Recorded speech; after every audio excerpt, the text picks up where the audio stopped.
shoulder.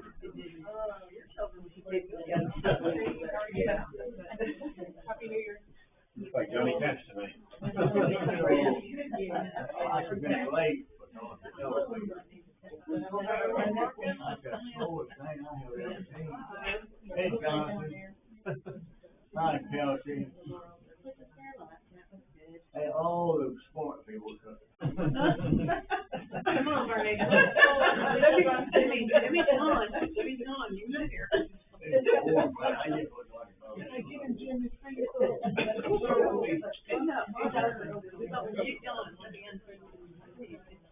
You don't tell them I'll be able to get it to you.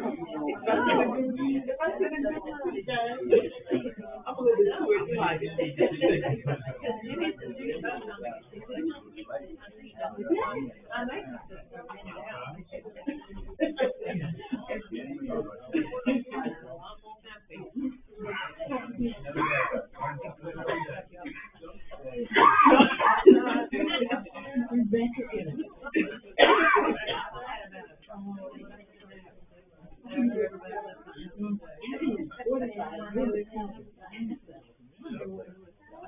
maybe like the previous game, comes down to overtime.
It's a very slow elevator.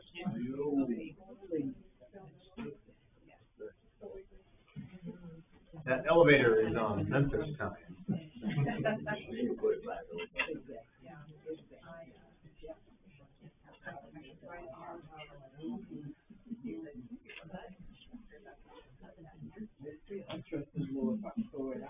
All right, well, let's go ahead and get started. We're going to start a little bit early here, because why not? Unless it's someone else coming down the hallway. Now we'll get started here early. And yes, I wore my funeral gear. I wore all my funeral gear and my duck tie. Because listen, like I told, was it Rob in the hallway? I told someone before I got in here, I said, if you can't represent during the bad times, you're not allowed to represent when times are good. So, own it. They buried themselves in the first 2 minutes. That is rough. All right, we're going to be in Mark chapter 5. I do want to wrap up just a couple of things from the story of the demon-possessed man. We want to look at the aftermath of that a little bit before we move on. And we've got several other things from Mark 5. We do need to bring Mark 5 to a close, and we've got to get on to Mark chapter 6 when we get together on Sunday. So we don't finish chapter 5, we don't finish chapter 5. You're just going to have to read it on your own, I guess. It'll still be there. Let's go ahead and start with a quick word of prayer, and then we're going to be here in Mark chapter 5, and we'll start right around verse 10. Okay, we'll kind of be right in that area, verse 10. So let's have a word of prayer here, and we'll get started. Our Heavenly Father, we thank you for another wonderful, wonderful day of life. So many blessings, we cannot possibly count them all. But we do wish to express to you our gratitude for a few things in particular. First and foremost, your Son, Jesus Christ. He's our Lord and our Savior. And we know that we have hope, we have forgiveness, and that we have the looking forward to the glory of the resurrection only because of Him and His great love for us. We want to thank you so much for your church, which is His body. And we thank you that He is the head over this church, that He has not left it up to us to decide what is best for us, but you and your Son and the Holy Spirit in your incredible divine wisdom have granted to us all things pertaining to life and godliness, that we may know the exact truth about what we're supposed to be doing and how we're supposed to be living to be pleasing to you. So as we go through our Bible study tonight, we pray that you'll bless us and open up our hearts and our minds, fill us with wisdom, fill us with knowledge, and then give us the will and the motivation to go out and put it into practice in our lives. We pray all these things in your Son's name. Amen. Amen. All right. So here in Mark 5, so in the first 10 verses or so, we encounter a man in the land of the Gerasenes, the Decapolis. So this is a primarily Gentile area on the far side of the Sea of Galilee from where Jesus has normally been conducting his ministry. And this man has a legion of demons. They're terrifying. They've absolutely wrecked this man's life. They've scared the townspeople. He runs around naked, and he's stronger than any chain can bind him. He cuts himself, mutilates himself, and he hangs out in the graveyard. Everything about this man's condition and the demons that haunt him is terrifying and discomforting, and there's no solution. Man has no solution to this problem. And then Jesus shows up, and immediately the demons in this man just are entreating him, begging him, "What are you doing here? Have you come to torment us?" They beg permission that if you're going to cast us out, at least just cast us into that herd of pigs over there. Maybe we can go to the pigs. And so Jesus allows it. It says that he suffered them. He permitted them in verse 13. And they went into the pigs, and the whole herd of pigs rushed down a steep embankment into the Sea of Galilee and drowned themselves. And verse 14 is where we'll pick up. Can somebody read verses 14 through 20? 14 through 20 of Mark 5.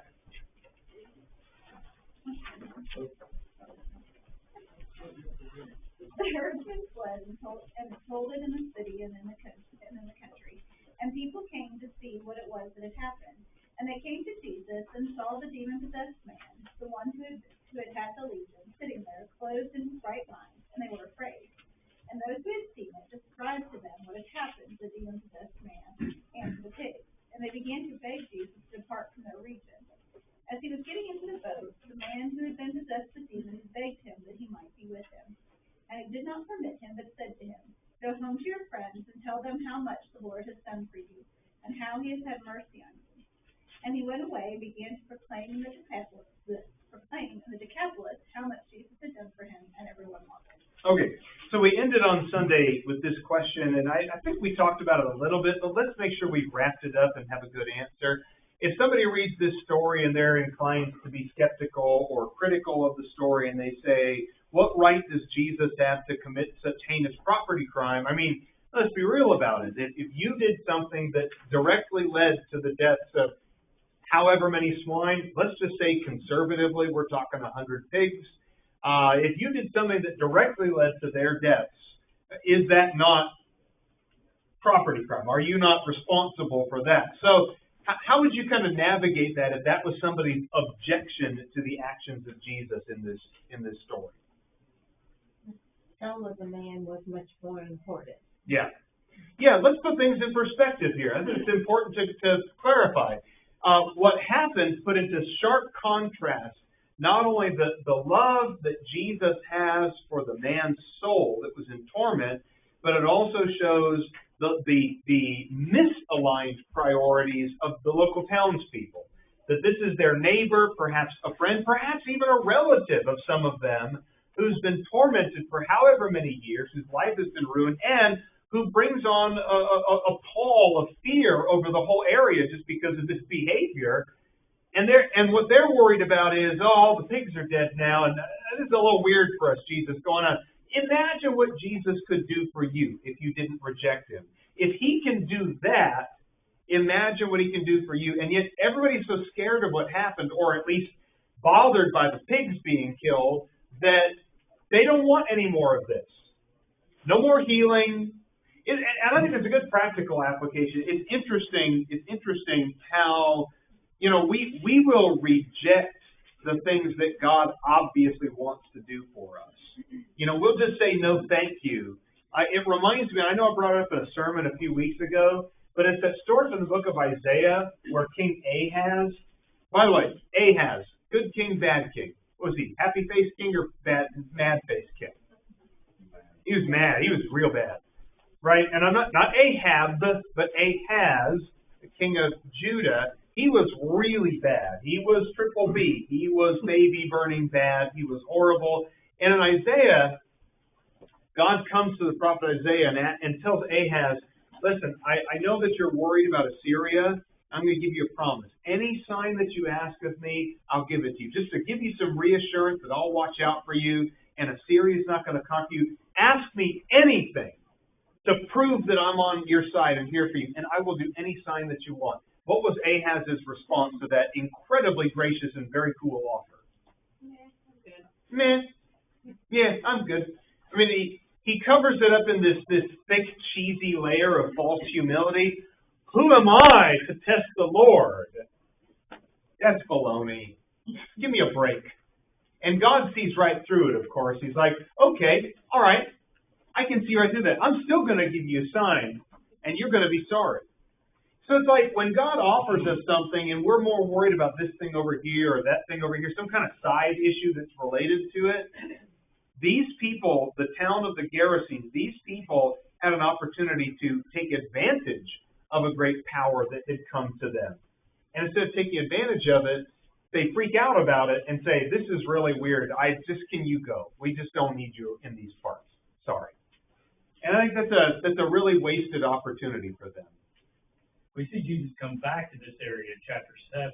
Yeah. And heal the deaf and the mute man. And then that's right. They're all greatly astonished. It doesn't say they accepted him, but they all talk about how he was greatly astonished at his, everything that he could do. But it's interesting also that Jesus doesn't. Yeah, that's Mark 7:37, by the way. He doesn't stay there and force anything on him. When they ask him to leave, he leaves. So I find that interesting. Yeah. We can sow the seed, but we can't dunk people's head in the trough and make them drink. Yeah. But it shows a lot of wisdom on the part of Jesus that, he drops a seed, he lays down a precedent, and he says, you know what, the ribs aren't ready yet. Right? Got to let them smoke for a little while longer. The ribs just aren't ready yet. So I'm going to leave, and I want you to stay here, and I want you to just keep telling people about me. Just keep sowing seed, keep getting the ground ready, tell your family, tell your relatives, tell the people of the town, and I'll be back later. And we'll check and see if the ribs are done in a few hours. Same message. What's that? It was the same message that he gave to all. Yeah, that's right. That's right. And when he comes back later, it's not like anything has changed. The only thing that's changed, not the message, is the receptivity of the people listening. So there's a lot of wisdom there. And I've just found in Bible studies, I've always just found that when you're studying with someone, you play the long game. Just be in it for the long haul. Be patient with people. It would be better to just push a little bit and then ease back when you know that it's like, okay, I think I've said what I'm allowed to say today. I'm going to go and ease back, and we'll come back to this next week. There will, Lord willing, there will always be a next week. You can teach again, as long as you can, and for lack of a better term, a fishing analogy, as long as you keep them on the hook, right? You got to keep them on the hook. So I think there's a lot of wisdom there for Jesus in as far as his teaching goes. Getting back to the pigs, I think also, there's this idea that Jesus is not really the one responsible for it. He allows the demons to go somewhere that I think as a law-keeping Jew, that is the best place for the demons to go. Right? As a law-keeping Jew, he looks at a herd of unclean animals, and it's like, that's the best place to put them. Is you got to put them at the unclean animals. I mean, if you're going to let them go anywhere, let them go there. They're not going to hurt, especially the Jews. They're not going to hurt as much people there. Put them in an unclean place. Just kind of tuck them away where they belong. It also goes to show what Jesus' estimation of the unclean spirits is. Like, what does he think about these demons? Is he cordial with the demons? Is he understanding of them? Is he like, well, no, it's like, I've got one place. Your options are, I can send you to the abyss, or I can throw you into some unclean, filthy pigs. Those are your options. That's the best deal you're going to get from me. And one imagines also that once the pigs rush down and are drowned, where do you think those demons are going to end up after that anyway? They're going to end up in the abyss anyway. It's like, so I think there's something to be said about, like, yeah, maybe Jesus allows them to have like 5 more minutes on earth causing mischief and trouble. But in the end, no more people are going to be harmed, and the demons end up in hell where they belonged in the first place. So it's like, at the end of the day, mission accomplished there. Mission accomplished. And at the cost of animals that were considered unclean by the Jewish law anyway. That's the only cost. Yes, Dad? Well, and verses 15 to 16 talk about how the story got around. And so Jesus is making an impact even on the non-Jews. Mm-hmm. And so how do you get attention? Well, you do something that catches their attention. Yeah. And this certainly did. Yeah. So he is not ignoring the non-Jews. I mean, there are other places that talk about the interactions with the others and the Good Samaritan story. Yeah. So he's not ignoring those people anyway. Yeah. Yeah, that's a good point. Yeah. And I'll also add this, and this is more just Ryan speculating, so don't take this as some kind of like, all the experts say this. This is just me kind of rattling around in my mind a little bit. There could also be some subtle symbolic messaging to the Gentiles in that area about the pigs. Like, look at what great things God has done, but you have to understand that God still has rules. God has standards. And up until the old law is crucified with Jesus, what status do those pigs have? They're unclean animals. Like, period. They're unclean animals at that point. And so there may be, and again, it's just me kind of rattling, there may be some subtle messaging there to the Gentiles, like, you know what, God is extending an olive branch to you, but let's be clear about something. God's extending the olive branch, but you need to stop eating unclean things. Like, for as long as that law is in place, what are you doing hurting unclean animals? So, I don't know. It's just, maybe that's just I don't want to take that too far, but there's just something to be said there about the law is still in place. They're still unclean animals. And if those Gentiles want to be right with God, then they've got to give every part of their life over to God in faith and fidelity. So, anyway, that's just me kind of thinking there. Same today. What's that? Same message today. Yeah. Just different hearts. Yeah, same message today, different applications, same message today. You want to come to Jesus, he's extending the olive branch. He is still saying, go home and tell your people what great things God has done for you and how he has mercy on, and how he's extending mercy to you too. Go and tell people that God is offering mercy, but also tell people that you're not allowed to bring all your garbage with you. Okay, you're not allowed to come to Jesus and say, well, I'm just going to keep that sin in my back pocket in case I need it later. God, I'm going to come to you and I love you, God, but I don't want to fully obey you. I mean, I'm not crazy here. We can't come to Jesus and still bring our trash with us. You have to come to Jesus and let him deal with the trash and throw it out, right? And that's Ephesians chapter 2 and Romans chapter 6 and other passages as well that talk about how, we've got to cast aside those things, or Ephesians chapter 4 as well. You've got to cast aside the things from your old life. And you can't keep living the same way you were before. So maybe that's a little bit more subtle. Maybe that's a little bit more symbolic.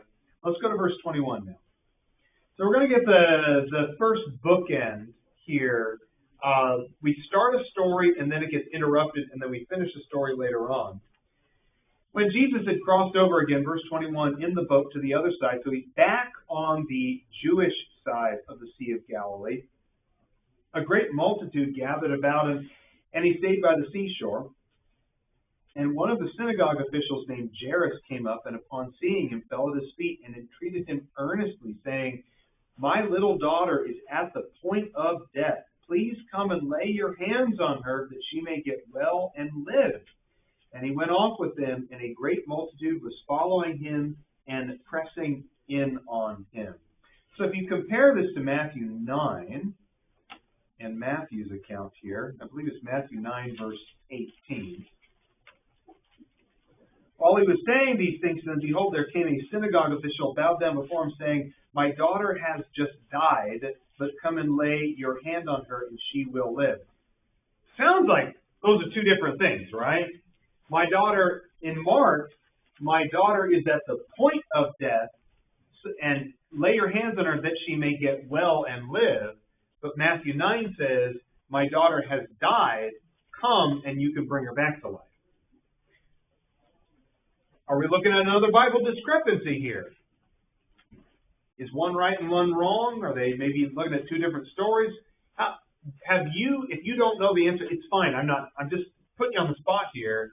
Have you ever heard any explanation for how to reconcile what appears to be two conflicting things? And that's okay. It's a fairly common one. Bible skeptics love to bring this one up. It's like, well, what, is the daughter dead or is she almost dead? Okay, and I'm no Greek expert, you know that, but Matthew 9:18 and here in Mark chapter 5, verse 23, the phrases in Greek, near death and just died, are very, very similar phrases. Essentially, they are synonymous phrases, okay? So if you say in Greek, someone is near death, or you say in Greek, someone has just died, they are functionally synonyms with each other. So when Matthew says this and Mark says that, even though in English it comes across as like, well, clearly they're contradicting each other. Is she just dead or is she almost dead? In the Greek language, the difference between those phrases is like that. And so they are essentially saying the same thing. It's almost like if you're on one side of death or the other, if you're really close to it on either side, you're close to death. Yeah. We wouldn't say that. Yeah. He's already dead, but it's still the same concept. On one side or the other, you're close to death. Yeah, I think that's a good point, Jacob. Is for them, if death is a static point, right, on either side of death, there is this gray zone, right, of I'm close to death. I either just died or I'm about to die, but I'm right there in the death zone, right? I was talking about like the Himalayan mountains or something like that, the death zone. But you also have to understand some of this is a little bit of superstition. Actually, Rebecca, go ahead. You may be about to say the same thing I'm going to. Well, we have the word deathbed. And Yeah. typically we understand it to be someone who's about to die is on their deathbed, but the actual definition of the word is about to die or has just died. Yeah. And the bed that you died in. Yeah. So if we said this little girl's on her deathbed. Yeah. So that's a good modern equivalency, right? If someone's on their deathbed, maybe colloquially we think like, oh, they're about to die. But once they're dead, is it like the moment you die, do they go, whoops, roll them off? Or are you still on your deathbed for some time after you've actually physically died? Sure, you're still on your deathbed, even after you've died. So that's a good kind of colloquial usage of the same thing. Also, kind of quasi-superstition a little bit. In Jewish culture, someone can be dead and then not entirely dead for a couple of days later, okay?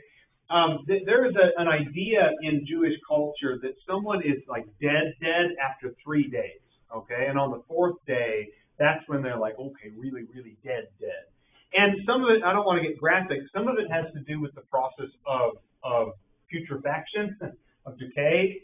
You know, when we die, our bodies are full of all kinds of wonderful little microorganisms that tend to go absolutely bonkers when we die. And what happens to a body in the first few days after it dies?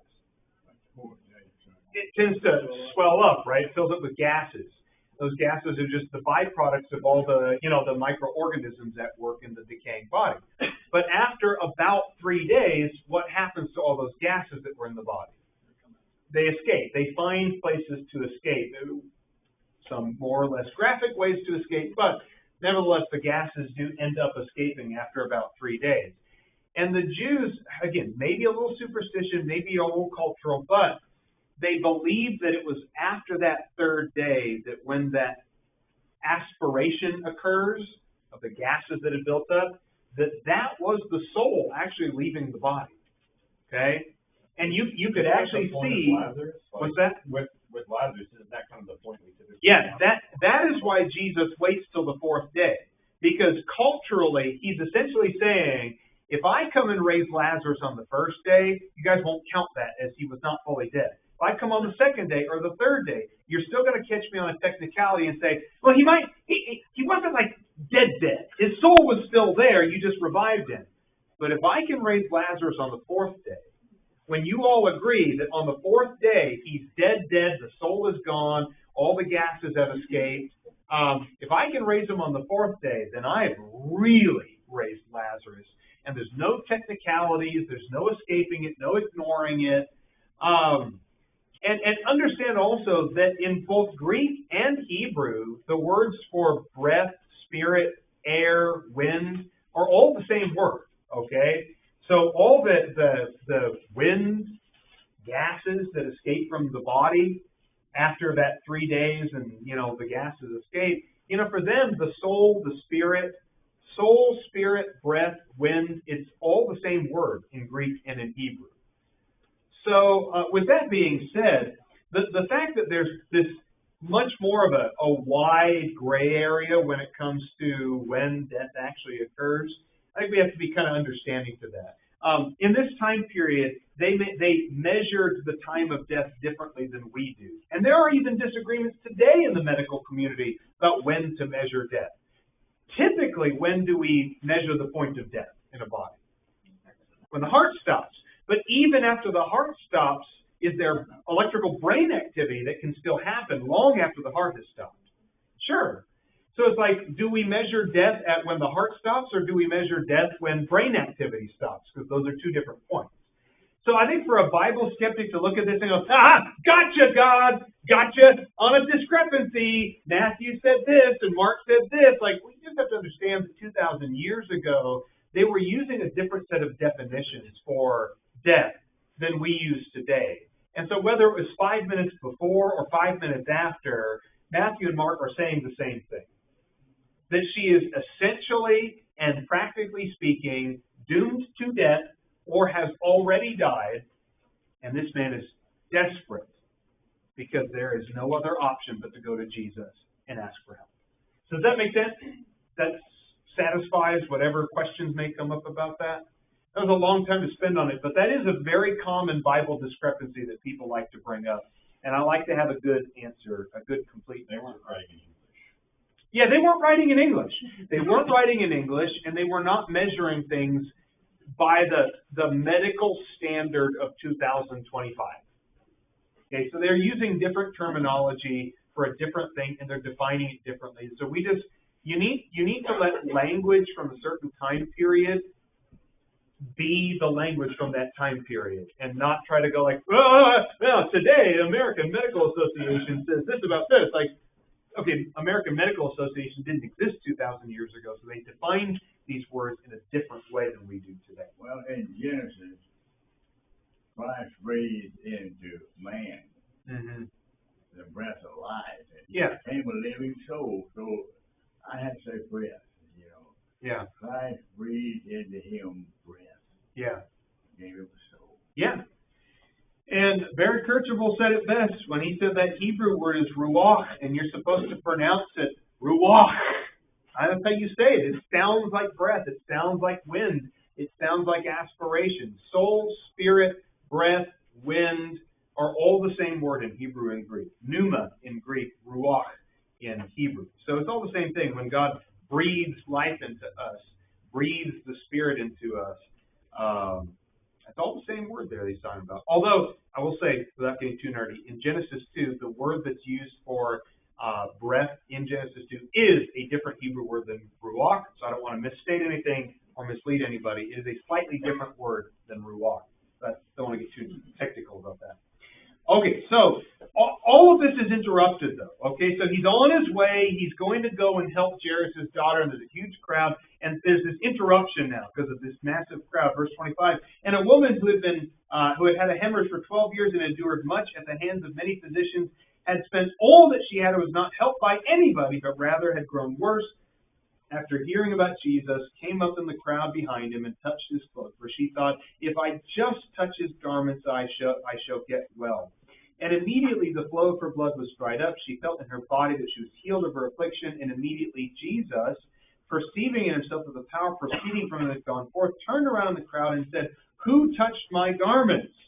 And his disciples said to him, you see the multitude pressing in on you, and you say, who touched me? And he looked around to see the woman who had done this. Did he know who touched him?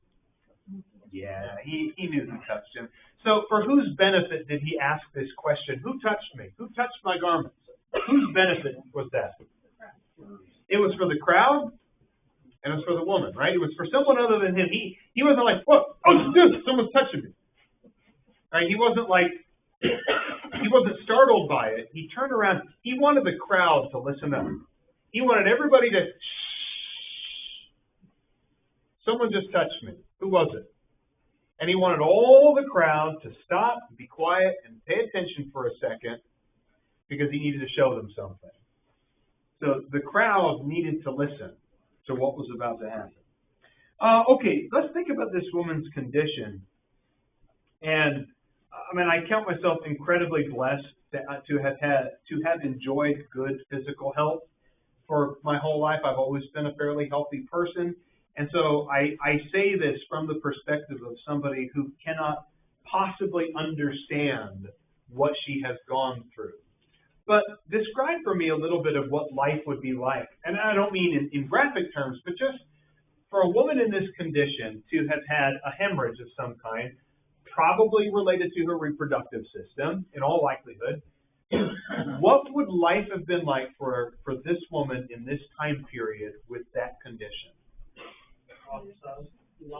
Yeah, ostracized, very much ostracized, because according to the book of Leviticus, that woman is in a state of uncleanness because of that. What were you going to say? What's that? Lonely. Yeah, lonely. Very lonely. Very lonely. I mean, I don't want to hazard too much of a guess on all these things, but in all likelihood, not romantic with anybody, because the law does strictly forbid, it's the old law, it's the Old Testament law, but it does strictly forbid a husband and wife from being together intimately during a woman's period. So this is a woman who has probably never been romantic with anybody, has been ostracized in her community because of her uncleanness. What else? What else is she feeling right now? Physically exhausted, okay? It takes a lot for a body to produce blood. It takes a lot of work. It takes a lot of good nutrition. It takes a lot of sleep. It takes a lot of hydration.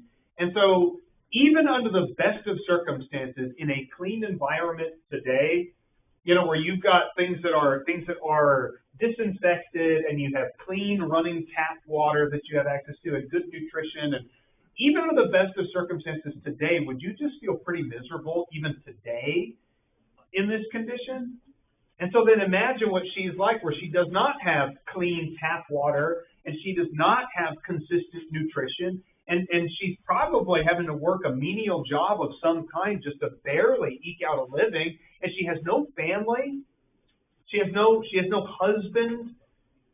This is a completely miserable life that is entirely physically, emotionally, and spiritually taxing on her, where she feels disconnected from family, disconnected from community, and even disconnected from God. Because she would not be going to Jerusalem to offer sacrifices, so she's disconnected from everybody. And it said that she spent all that she had. Yeah, and she's destitute because every snake oil salesman who took advantage of her over the years said, well, I've got the miracle cure for you. Just, sleep upside down and put a lemon to your nose or something like that. Every miracle cure snake oil salesman took everything she was worth, every last penny. She's got nothing now. That's not just every last penny, it's every ounce of hope that she has as well. Yeah. She's emotionally bereft of that. Every time she got her hopes up that maybe this will fix it, and then it didn't. And a week goes by, and 2 weeks go by, and 3 weeks go by, and whatever the miracle cure was did not cure her. And so she has been,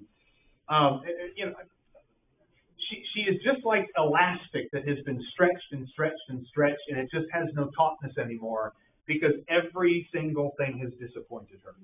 And she's an absolutely hopeless person who has nothing to lose. And listen, sometimes it's those situations where when you have nothing to lose, that's when you're willing to just go, well, you know what? I mean, I'm going to go find Jesus, and I'm just going to touch the tip of his garment. And I've got nothing to lose. I can't get any lower on the social rung. I can't get any poorer than I already am. I can't get any more desperate than I already am. I can't be more disappointed than I already am.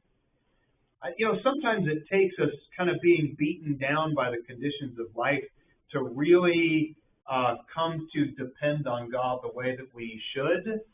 And it goes back to Paul in 2 Corinthians and his thorn in the side.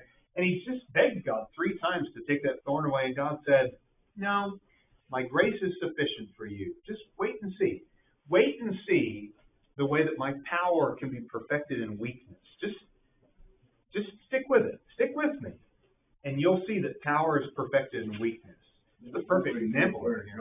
What's that? This woman was not totally ignorant. She knew where to go and how to get there. That's a good point, Phil. Yeah, and this woman was not ignorant. Now, she might have been poor. She might have been alienated from society and lonely. She might have been beaten down emotionally and spiritually, but she still got ears to hear. And let him who has ears to hear the good news. So she heard it, she understood it, she knew that if Jesus can do this and this and this, Jesus can help me. Yeah, go ahead, Clay. Oh, go ahead. Oh, sorry. I was just going to say, but it wasn't that she was, even with all that she'd been through, that she had no hope, because it was faith that healed. I mean, when she went to Jesus, she would go, "Ooh, maybe this will work." Maybe this is. I'll take this chance. Maybe he can heal me. It was. He's healed. If I touch him, I'm healed. Yeah. So it was faith at work. It takes a lot of, when you've been beaten down as long as she has. That's pretty strong faith there. Yeah. I guess is what I'm saying. Yeah. She went into it. She went into it believing that this was not going to be a waste of her time. And I also like that she went into it saying, all I need is just the bare minimum from Jesus, and the greatest thing ever can happen to me. Like, I just need to tug on his jacket one time, and just that will be enough. I think that's that shows a lot. Clay, were you going to say something also? Yeah, I'm thinking about the risk that she took in doing what she did, to take that last ditch effort, that desperation, the act of desperation to go to Jesus. Yeah. As being the same thing as she was in that situation, what could have happened to her punishment wise? Yeah, the fact that she walks up. And said, well, Jesus, okay, what happened? The fact that she walks up to a stranger Jewish male rabbi in a crowd, and she's an unclean woman.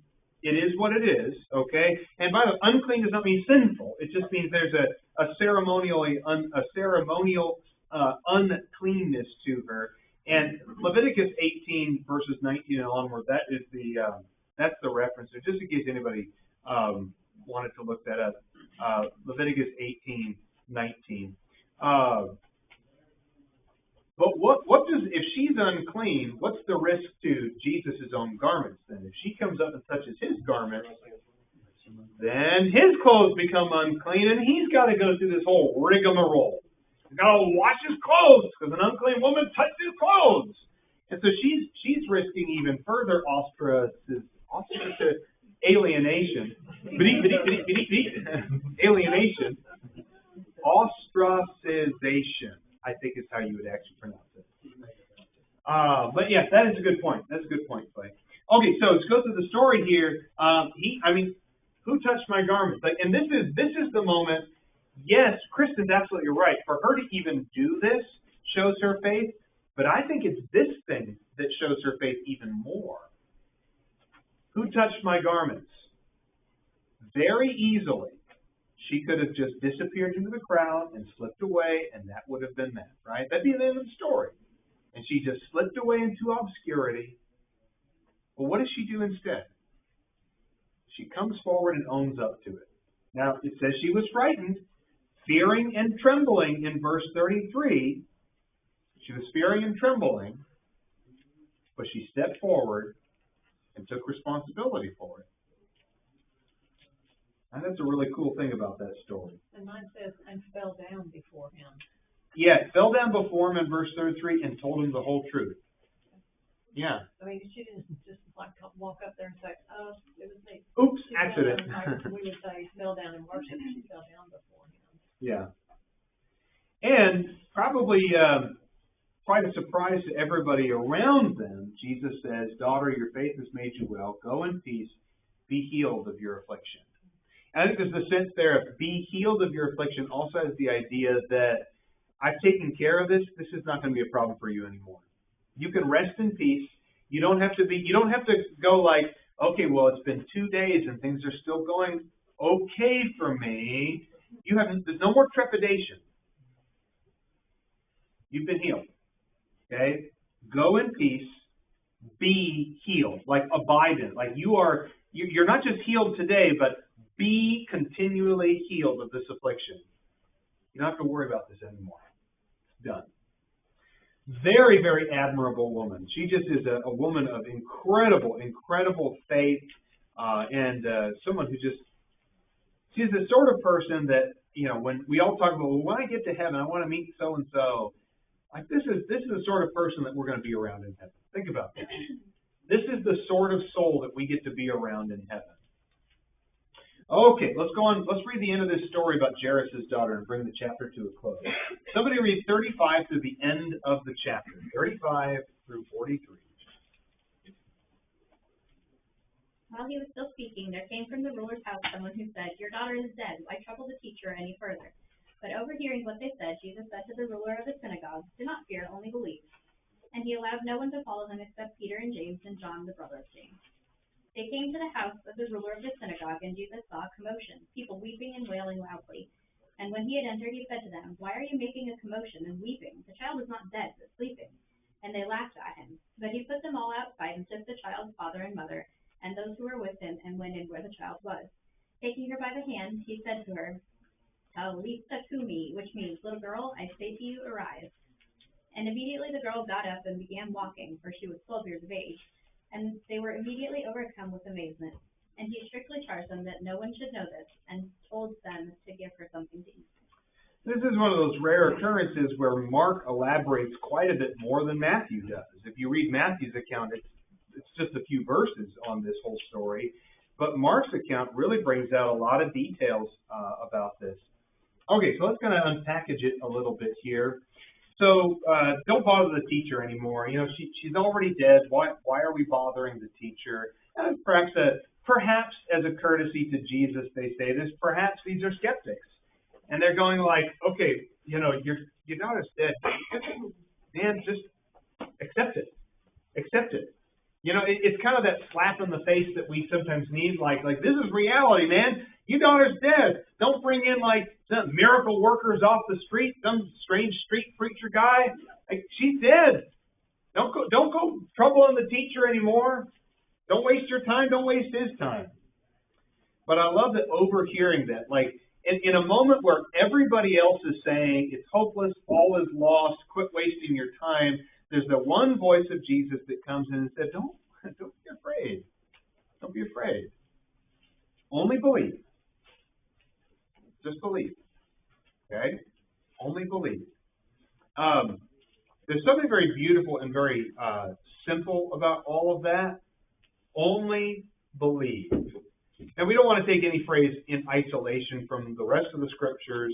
In this case, Jesus was asking them to believe. In other cases, Jesus asked people to believe and respond somehow, believe and go do something, or, so we don't, the phrase only believe is not the same thing as salvation by belief only, right? So don't mix those two things up here, but there is something really cool about this, like, I've got this, not you. I don't need you to do anything. I don't need you to put any effort in.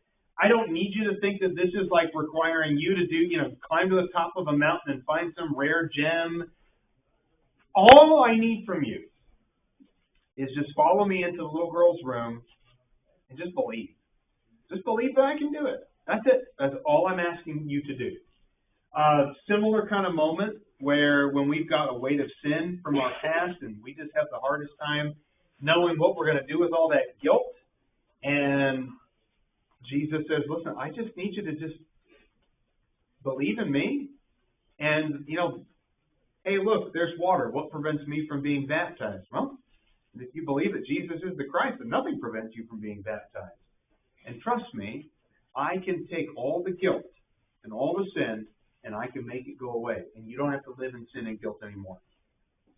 Just believe that I can do that. Believe that I can take a lost person, save them. Believe that I can take the dead and bring them to life. Believe that I can take the guilty and make them live in light, guilt-free for the rest of eternity. Just believe that I can do that. That's all I'm asking you to do. Just please believe that. Yeah, go ahead. I can appreciate this detail here that we were talking about earlier in 43, where he says, and then he told them to give her something to eat.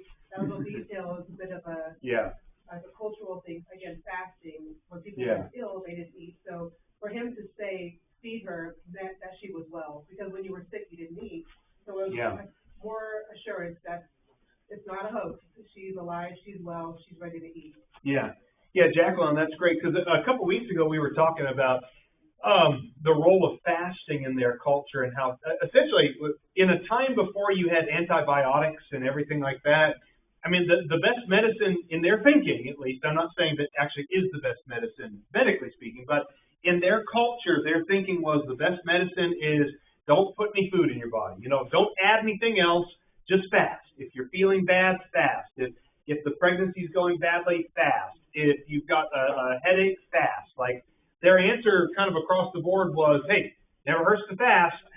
So that was, I mean, and like, to their credit, that is a good medical approach in some cases.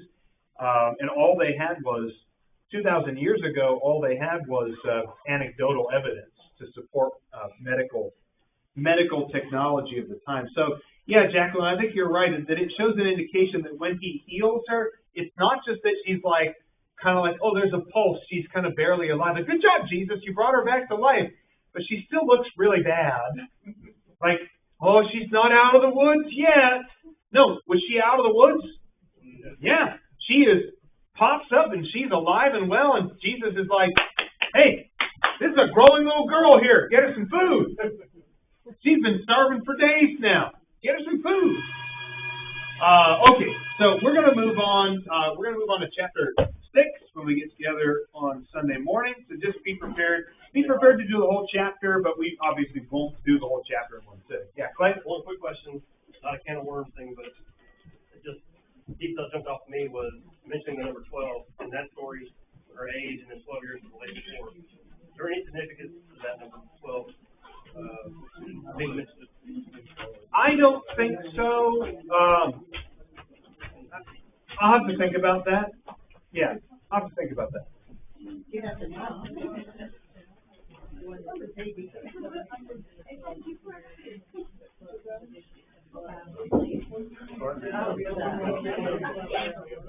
That's okay. It doesn't nullify the 13 previous wins. That were all very good wins. Losing doesn't take away the wins that you got.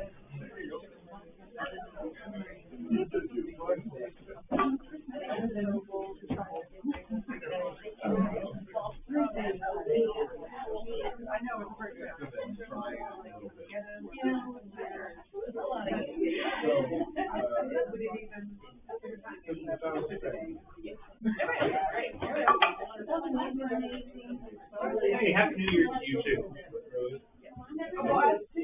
I said on Facebook, I hate to see traditions die. We've got a 130.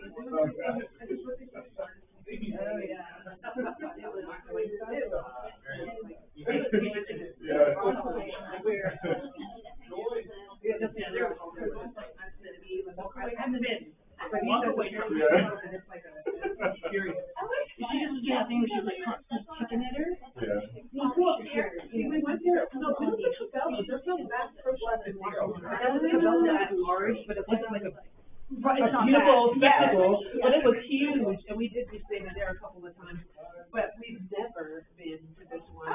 And I think, he's like, yeah, this birthday one of these days, and I'm like,